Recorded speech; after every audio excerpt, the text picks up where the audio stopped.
गुड़ नगर परिषद में नहीं थम रहा सियासी घमासान। अविश्वास प्रस्ताव पारित आने के बाद नगर परिषद अध्यक्ष अर्चना सिंह ने गुड़ विधायक नागेंद्र सिंह पर लगाए थे गंभीर आरोप। अब अधिवक्ता की एंट्री से बवाल। रीवा गुड़ नगर परिषद में मचे सियासी घमासान के बीच एक अधिवक्ता की एंट्री ने गंभीर सवाल खड़े कर दिए हैं। बीते दिनों गुड़ नगर परिषद के 16 पार्षदों में से 13 पार्षदों नव गंभीर आरोप लगाते हुए नगर परिषद अध्यक्ष अर्चना सिंह के खिलाफ मोर्चा खोलते हुए कई गंभीर आरोप लगाए और अविश्वास प्रस्ताव लाकर उनकी कुर्सी को खतरे में डाल दी थी। जिसके बाद नगर परिषद अध्यक्ष अर्चना सिंह ने पत्रकार वार्ता करते हुए गुड़ विधायक नागेंद्र सिंह पर गंभीर आरोप लगाए थे, जिसमें उन्होंने कहा था कि गुड़ विधायक के इशारे पर ही पार्षदों के द्वारा अविश्वास प्रस्ताव पारित कराया गया है। अब यह पूरा मामला टूल पकड़ता दिखाई दे रहा है। इस मामले को लेकर अब तक गुड़ विधायक नागेंद्र सिंह का कोई प्रतिक्रिया या आधिकारिक बयान तो सामने नहीं आया है, लेकिन भारतीय जनता पार्टी के नेताओं के अलावा न स्थानीय आम लोगों के द्वारा नगर परिषद अध्यक्ष के खिलाफ मोर्चा खोल दिया गया है। इस सियासी घमासान के बीच बुधवार को स्थानीय निवासी व अधिवक्ता विनय गुप्ता की एंट्री करते हुए गुड़ नगर परिषद अध्यक्ष अर्चना सिंह के खिलाफ कई सवाल खड़े कर दिए। विनय गुप्ता ने कहा कि अर्चना सिंह का कोई अस्तित्व नहीं था, मगर विधायक नागेंद्र सिंह ने 15 सालों तक हमेशा उनकी मदद की, लेकिन अचानक अर्चना सिंह विधायक के खिलाफ खड़ी हो गई। इनके द्वारा नगर परिषद में कार्य नहीं कराए गए और न ही जनता के बीच रही। ये जो आजकल आप लोग सुन रहे हैं गुड़ में अर्चना सिंह के द्वारा जो बातें कही जा रही हैं, उसी के संबंध में मैं भी अपनी बात रखना चाह रहा था। मेरा नाम विनय गुप्ता है, मैं प्रॉपर गुड़ का रहने वाला हूँ। गुड़ में ही वोटर लिस्ट में हमारा नाम है। हमारे पिताजी का नाम स्वर्गीय श्री रामानुज गुप्ता था, वो 2012 से नहीं है। वो एक बहुत कुशल राजनीतिज्ञ व्यक्ति थे और बहुत राजनीति के चाणक्य थे। वो अपने समय में सामान्य सीट से रामबाई कोल, एक आदिवासी महिला को नगर पंचायत गुड़ का अध्यक्ष बनाए थे। अब आप कल्पना कर सकते हैं कि वो किस तरह से मैनेज किए होंगे, पूरे गुड़ को किस तरह से मैनेज करना कितनी बड़ी बात होगी। ये विधायक जी नागेंद्र सिंह जी और सुंदरलाल तिवारी जी आज नहीं हम लोगों के बीच में। ये लोग भी हमारे पिताजी से सलाह लेने जाया करते थे। अब आज के समय में आप लोग ये देख रहे हैं कि लोग माने इस तरह से हो गए हैं कि जिनके बलबूते पर अपना राजनीतिक कैरियर शुरू करते हैं और यहाँ तक का माने फर्श से लेके शिखर तक का सफ़र तय करते हैं, उन्हीं के ऊपर आज लांछन लगाने की बात कर देते हैं। जब आप ये देखते हैं कि जब खुद कुछ नहीं कर पाते तो दूसरों के ऊपर आरोप लगाने के सिवा उनके पास कुछ रास्ता बचता नहीं। आप ये देखेंगे कि ये अर्चना सिंह जी, जब इनका गांव मुझे नहीं मालूम कहाँ से आई, लेकिन ये जब आई तो जीरो से आई हैं। यहाँ केवल उनके पति डॉक्टर थे, जो कि ST/SC सीट से डॉक्टर थे मात्र। और यहाँ गुड़ नगर पंचायत में आने के बाद विधायक जी का उनके पास प्रश्रय मिला। विधायक जी ने निश्चित तौर पर उनको मदद किया। ये पूरे गुड़ की जनता से छुपा हुआ नहीं है। इसमें उन्होंने विधायक जी के सहारे से जो काम किया उसमें करते चले गए। फिर इसके बाद ये व्यापम घोटाले में 9 महीने जेल में रहे, आप सब लोग जानते हैं। इसके बाद नगर पंचायत का चुनाव आया। नगर पंचायत के चुनाव में ये चुनाव लड़े और पार्षदी जीतने के बाद ये अध्यक्षी का जो चुनाव हुआ उसमें ये बीजेपी की सीट से अध्यक्ष हुए।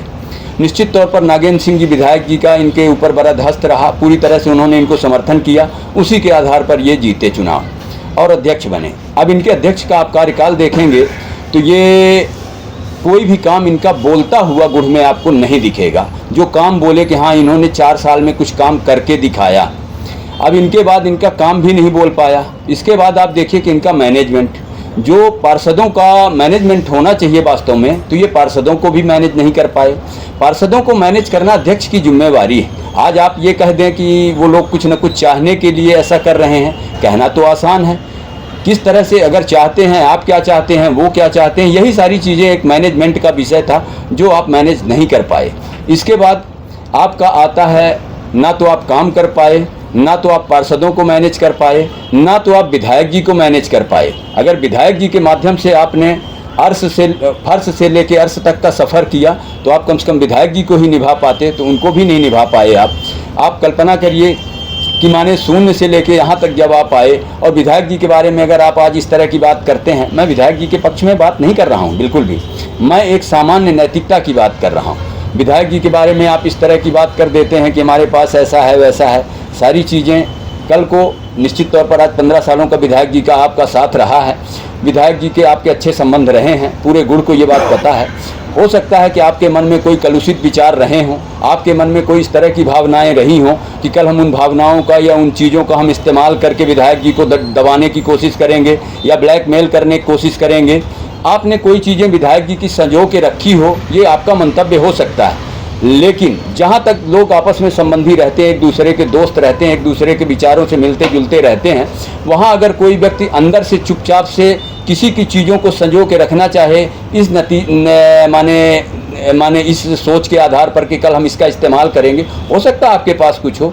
अगर आपके पास कुछ था तो आप उन चीज़ों को 15 साल तक आप नहीं दिखा पाए।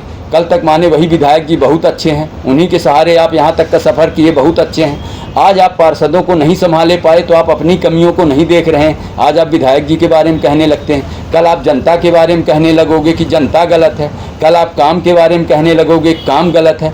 मेरा मतलब ये कहने का है कि आपको नैतिकता के आधार पर ये चीज़ स्वीकार कर लेनी चाहिए कि आप पद नहीं संभाले पाए, आप नगर पंचायत अध्यक्ष का पद नहीं संभाले पाए, ये बात नैतिकता के आधार पर स्वीकार कर लेनी चाहिए। आप 4 साल तक जितना काम कर सकते थे उतना काम बाकायदे कर चुके, अब आपको और कुछ करने को शेष नहीं बचा, पब्लिक को कुछ और आपका देखना शेष नहीं बचा। आपका जो स्वभाव था वास्तव में जिस कारण आप फेल हुए, ये पब्लिक क्योंकि बोलती नहीं है लेकिन आपको समझना पड़ेगा, आप फेल इस कारण हुए। आपके यहाँ भी एक सीएमओ थे नगर पंचायत गुड़ में, वो भगवान का दर्शन करने जाओ तो भगवान का दर्शन हो जाता, पर वो सीएमओ साहब का दर्शन नहीं होता है, शायद वो रिटायर हो गए। उसी तरह से आप ये नगर पंचायत अध्यक्ष गुड़ माननीय अर्चना सिंह जी का स्वभाव था, ये भी ढूंढे नहीं मिलती थी। पार्षदों का इनका कोई संवाद ही नहीं था 4 साल, जिसका नतीजा आपके सामने। पब्लिक का इनका कोई संवाद ही नहीं था, जिसका परिणाम आज पब्लिक माने चिल्ला चिल्ला के कह रही है अब तो कुर्सी छोड़ दो। मेरा निवेदन ये है कि आज तक जो इन्होंने काम करना था बाकायदे कर लिया। अब जब इनसे समर्थन चला गया, पार्षदी से जो अध्यक्ष बनते हैं, चूँकि नियम था 4 सालों का, नहीं तो ये बहुत पहले गिर गई होती, चूँकि नियम था 4 सालों का, इस कारण यहाँ तक का इंतज़ार हुआ। आज आपको ये चीज़ नैतिकता के आधार पर स्वीकार कर लेनी चाहिए कि हमारे पास से समर्थन चला गया। जब तक आपके पास समर्थन है तब तक आप अध्यक्ष हो, जब समर्थन चला गया तो आपको ये बात स्वीकार कर लेनी चाहिए कि हमारे पास समर्थन नहीं है और आज की डेट पर हम अध्यक्ष नहीं हैं। तो आपको इधर उधर हाथ पांव मारने के बजाय नैतिकता के आधार पर ये बात स्वीकार कर लेना चाहिए और दूसरे व्यक्ति को मौका देना चाहिए। मेरा निवेदन ये, मैं यहाँ रीवा कोर्ट में 20 साल से वकालत कर रहा हूँ और लोगों की सेवा करता हूँ वकालत के रूप में। कोई कम पैसा दिया, ज़्यादा पैसा दिया, वो चीज़ें अलग होती हैं, लोगों की सेवा कर रहा हूँ। मेरे पिताजी भी अपना पूरा जीवन लोगों की सेवा में लगा दिए। लोग गरीब घर के बच्चे रहते थे, अगर कोई बीड़ी पी रहा हो, सिगरेट पी रहा हो, उनको हमारे पिताजी मना करते थे और वो लोग देखते थे तो लोग फेंक देते थे।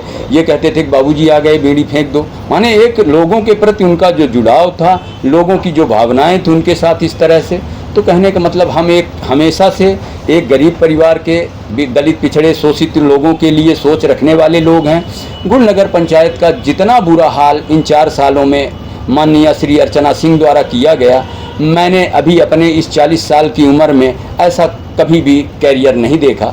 मेरा निवेदन है कि अब नगर सिंह का जो बयान हुआ था वो बोले अगली चुनाव में जो चुनाव आने वाले हैं, कहीं उसकी तैयारी में तो नहीं जुटी है? नहीं, उनके मन में ऐसी सोच हो सकती है शायद कि जो उत्तराधिकारी, चूँकि विधायक जी एक कुशल राजनीतिज्ञ व्यक्ति हैं और हम किसी पार्टी को बिलोंग नहीं कर रहे हैं ना, हमारा किसी पार्टी से कोई सदस्यता है। एक सामान्य जो हमने देखा है अपने नगर पंचायत के अंदर, वो मैंने ये देखा है कि विधायक जी एक कुशल राजनीतिज्ञ हैं और कहीं ना कहीं उनके उत्तराधिकारिता की बात लोग देखेंगे कि भाई उनके घर से या उनके परिवार से या उनके कोई चहेते ऐसे आ जाएं या जो भी ऐसी टाइप की चीज़ें, उनके मन में ऐसी बात हो सकती है कि माने उनका जो उत्तराधिकार वाला स्थान है वो शायद हमें मिल जाए, ऐसे टाइप की चीज़ें उनके मन में हो सकती हैं। ये मैं बोल रहा हूँ, हो सकती हैं, परंतु इसमें कहीं किसी प्रकार से सफलता मिलती नज़र नहीं आ रही है। आपने ये देखा कि ना तो ये पार्षदी चला पाए, ना तो ये नगर पंचायत का अध्यक्ष ही चला पाए, ना तो ये डॉक्टरी चला पाए, व्यापम में 9 महीना जेल में रहे, माने पार्षदों को नहीं संभाले पाए, काम नहीं संभाले पाए। इनके बस का वो सारी चीज़ें हैं नहीं, क्योंकि ये इनके हाथ से माने वो चला गया है समर्थन। नैतिकता के आधार पर इनको छोड़ के और अपना डॉक्टरी इत्मीनान से करना चाहिए। डॉक्टरी में भी अभी फंस गए थे वहाँ रायपुर में लोकायुक्त में, तो उसके संबंध में भी इनको चूँकि कहीं ना कहीं ये सारी चीज़ें एक अच्छे जो लोग कर्मचारी हों उनको नैतिकता के आधार पर ये चीज़ें स्वीकार करनी चाहिए। हमारा ऐसा मानना है कि माने हम एक अच्छे पद में रहते हुए और अच्छी तरह से जिम्मेदारी का निर्वहन नहीं करते, ये चीज़ों को उनको अपने आधार पर स्वीकार करना चाहिए। और हमारे समझ से ऐसा कोई राजनीतिक लाभ वो उनको नहीं मिल सकता है। अब बाकी उनके मन की बातें हो सकती हैं, वो अपना मन की बातों में अपने रख सकते हैं, ऐसा है। ऐसी क्या बात हो सकती है? मैंने इसके संबंध में चर्चा रखी है। चूँकि इनका विधायक जी का संबंध लगभग 15 सालों से है, अच्छा संबंध रहा है, ये सब जानते हैं।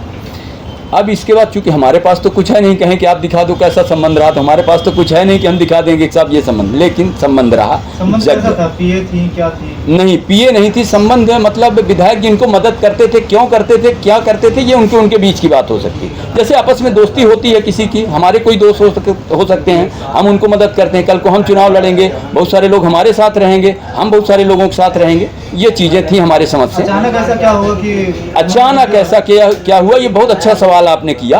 वास्तव में इन्होंने दिमाग में अपने, चूंकि इनका स्वभाव है इस तरह का, इन्होंने अपने दिमाग में ये बात रख रखी थी कि कभी न कभी शायद विधायक जी के पास कोई मजबूरी आए और वो हमारे साथ साथ दे पाएँ या न दे पाएँ, मैं किसी स्तर पे कहीं फेल हो जाऊं अपने कर्मों। चूँकि इनको अपना कर्म तो पता था कि हमारे कर्म किस तरह के हैं, तो इनको ये पता था कि हम कहीं अपने कर्मों से फेल ना हो जाएं, उसमें हमें कहाँ आवश्यकता पड़ेगी, किसको ब्लैकमेल करने की, उसके लिए इन्होंने शायद कुछ चीज़ें सजो के रखी हों या ना रखी हों, मुझे नहीं पता। अगर इनके पास कुछ या तो होगा नहीं, और अगर इनके पास कुछ होगा भी तो निश्चित तौर पर वो सारी चीज़ें सहमति की होंगी।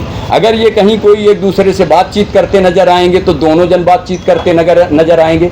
माने कुछ भी अगर इनके पास होगा, जब भी सामने आएगा, हम समझते हैं कि सामने आने जैसी कोई चीज़ ही नहीं, क्योंकि मैं जानता हूं कि उनके पास कुछ होगा ही नहीं। पर अगर कहीं कुछ भी सामने कभी भी आएगा तो आप उसमें निश्चित तौर पर ये देखेंगे कि वो सहमति की चीज़ें बाहर आएंगी। क्या मानते हैं आर्थिक ब्लैकमेलिंग के लिए विधायक के ऊपर आरोप लगाए गए अर्चना सिंह के द्वारा? मैं आर्थिक ब्लैकमेलिंग तो नहीं कह सकता हूं, लेकिन राजनीतिक प्रतिष्ठा बचाए रखने के लिए और राजनीतिक उत्तराधिकारिता बचाए रखने के लिए इनके द्वारा मेरे समझ से ऐसा किया जा रहा है। श्रवण कुमारी senior secondary school Chirhula Rewa, जहां इस समय चालू है फ्री एडमिशन। जल्दी आएं और अपने बच्चों के बेहतर भविष्य के लिए एडमिशन करवाएं। नर्सरी से 12वीं तक